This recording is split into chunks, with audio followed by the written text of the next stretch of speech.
کبھی آپ نے سوچا مدینے سے نکلے ہوئے صحابہ افریقہ کی سرزمین پر اسلام کیسے پھیلا ہے؟ یورپ میں گئے اسلام کیسے پھیلا ہے؟ وہی صحابہ آئے تھے ہندوستان میں تجارت کرنے کے لیے، جب اسلام لائے ان کی تو پیور عربی زبان تھی، لیکن افریقہ کی زبان عربی نہیں تھی، یورپ کی زبان عربی نہیں تھی۔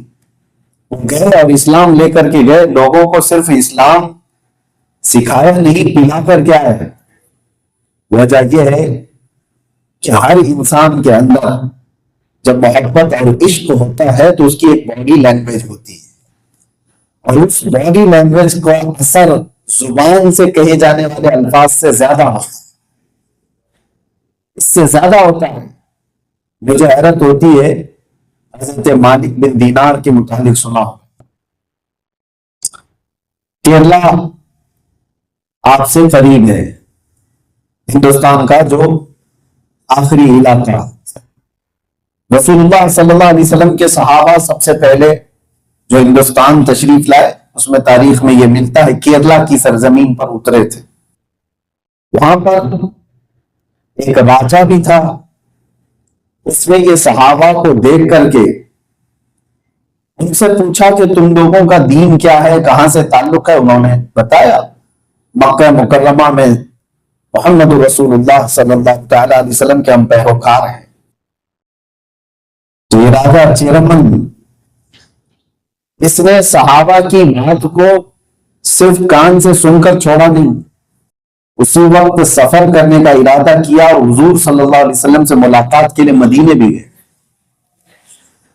اور اسلام قبول کر کے واپس آنے کے وقت تاریخ یہ بتاتی ہے کہ عمان میں آج جو سلالہ علاقہ ہے وہاں انتقال ہوا۔ میں یہ سوچتا ہوں کہ نئے آئے ہوئے اجنبی لوگوں سے کون سی زبان میں انہوں نے سنا ہوگا جو اتنا عشق آ گیا کہ وہ مدینے چلے گئے۔ یہ صرف اور صرف زبان نہیں ہوتی، جب محبت دل میں ہوتی ہے تو بہت سارے لوگوں کے دلوں میں بات اثر کر جاتی ہے۔ بہرحال مجھے امید ہے کہ میری باتیں بھی انشاءاللہ العزیز بہنس نہیں جائیں گی، تھوڑی بہت دلوں کے اندر بھی اتر جائیں گی انشاءاللہ۔ قرآن پاک میں اللہ تعالیٰ فرماتا ہے اَرَأَيْتَ مَنِ اتَّخَذَ إِلَٰهَهُ هَوَاهُ، اے رسول کیا آپ نے نہیں دیکھا بہت سارے لوگ ایسے ہیں جنہوں نے اپنی خواہشات کو ہی اپنا خدا بنا لیا ہے۔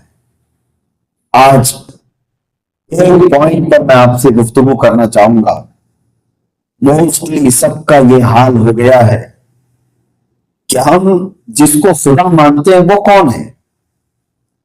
اللہ کی بارگاہ میں سجدہ ریز ہوتے۔ ایک تاریخی چیز میں بتا کر کے اس کو آگے بڑھاتا ہوں بات، ہم جیسے کرسی پہ بھی بیٹھے، شیخ محی الدین ابن عربی شیخ اعظم بہت بڑے ولی تھے، کرسی پر بیٹھے ہوئے تھے، ان کے سامنے بہت سارے لوگ بیٹھے ہوئے تھے۔ اچانک انہوں نے اپنی زبان سے کہا تم لوگ جس کی عبادت کرتے ہو تمہارا خدا میرے پیروں کے نیچے رہتا ہے، تمہارا خدا میرے پیروں کے نیچے رہتا ہے۔ اتنی بات سن کر کے سب گھبرا گئے، ان کو کیا ہو گیا کہ یہ خدا کے بارے میں ایسی بات کر رہے ہیں کہ خدا ان کے پیروں کے نیچے رہتا ہے۔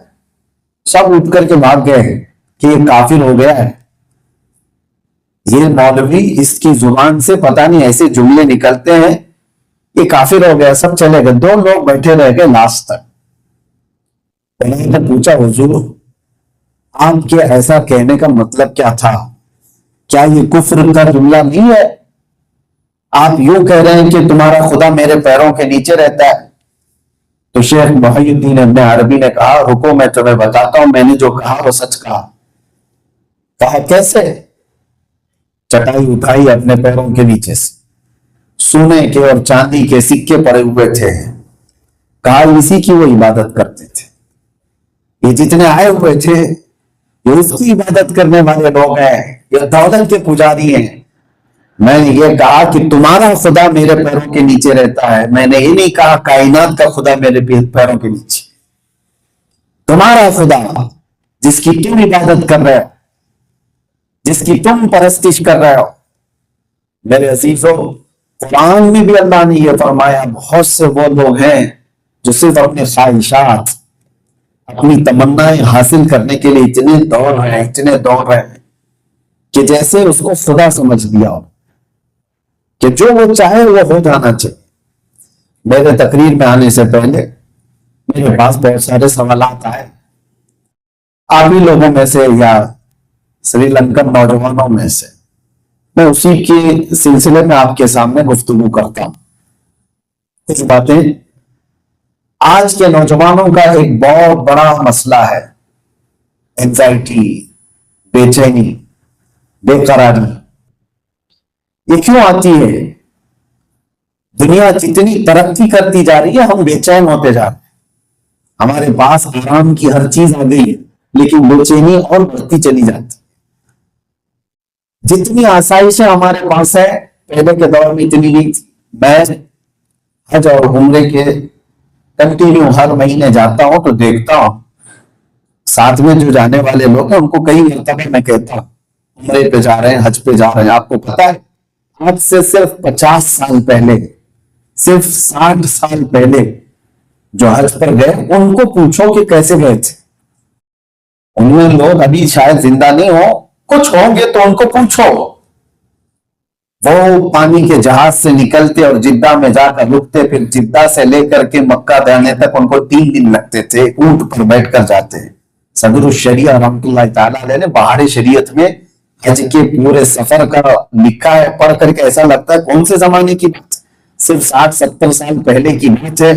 وہاں جاتے مکہ میں خیمے لگاتے تھے، چولہے لگا کر کھانا بناتے تھے، مٹیوں پر ہی ان کی نمازیں عبادتیں، عرفات میں کھلے میدان میں، مسجد مزدلفہ میں کھلے میدان میں.